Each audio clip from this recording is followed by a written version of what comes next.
Bafana Bafana head coach Hugo Broos has come out strongly in defense of Orlando Pirates captain Nkosinathi Sibisi, explaining the centre-back's inclusion in the squad for the upcoming international friendlies against Panama.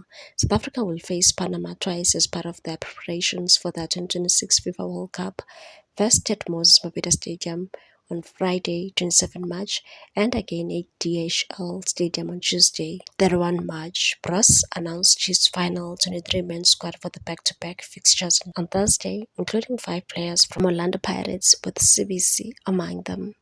CBC has recently faced intense scrutiny following his missed spot kick in Orlando Pirates' Nedbank Cup exit against Keswick Stars, drawing criticism even from his own supporters.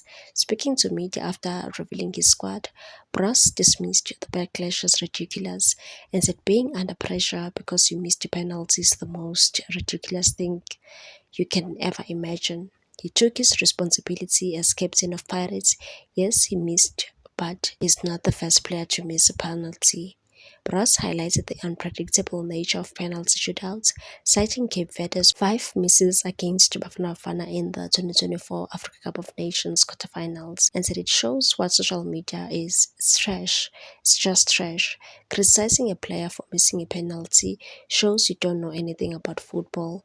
Despite the recent disappointment, CBC remains a key figure in Pirates' defensive line, which has been one of the most formidable in the league this season, conceding just 5 goals, the lowest in the competition.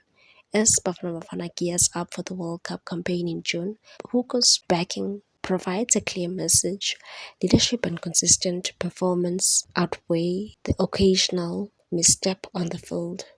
Please like, comment, share, and subscribe for more sports news.